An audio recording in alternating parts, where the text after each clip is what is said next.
morning. Welcome to 49ers in 5, your daily update on everything happening with the team that you need to know. I'm Rob Stats Guerrera. Today is Tuesday, September 5th, 2023. Here's what's happening with your San Francisco 49ers. We'll get to Nick Bosa in a second, but we begin, as we always do, with an injury update.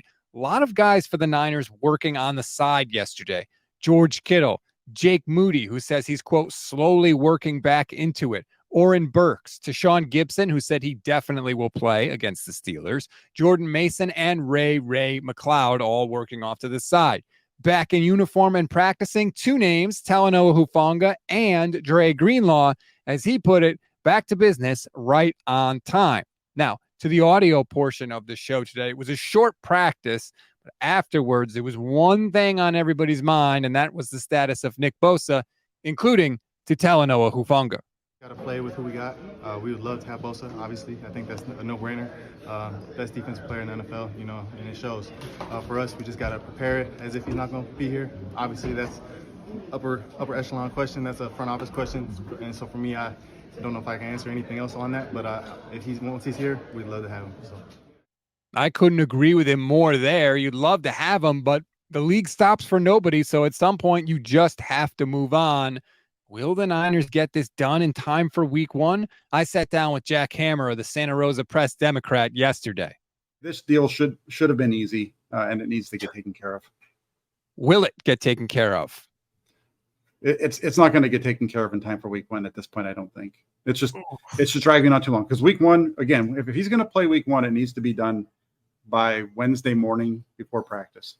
You can watch that full video on our YouTube page. After that interview took place, Ian Rappaport went on NFL Network and said that without a, quote, significant breakthrough, he doesn't expect Nick Bosa on the field in week one.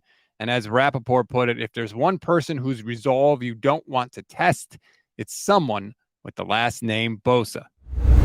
We always give you one thing to watch, one thing to read, and one thing you might have missed. One thing to read on this Tuesday, Matt Barrows has a fascinating story in The Athletic all about Brock Purdy playing in that Thursday night football game against the Seahawks. He goes into just how injured Purdy was and the effort that it took to not only get him on the field, but to get an offense rolling. The last line of the story is a quote from Kyle Shanahan, and it may be the most important part of the story because it has big implications for the Niners offense going forward. If you want to read it, just click the link in the description of this episode. One thing to watch. It's an off day for the Niners today. So if there was ever a time when Nick Bosa was going to get a new deal, this is it.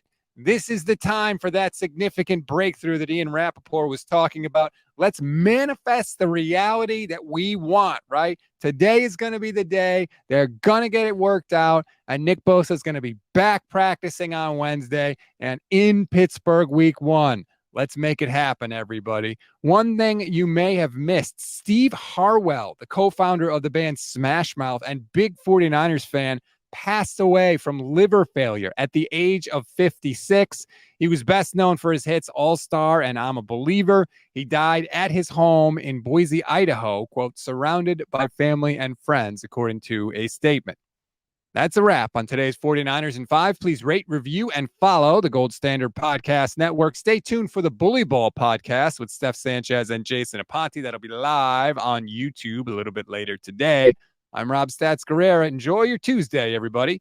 We'll talk tomorrow.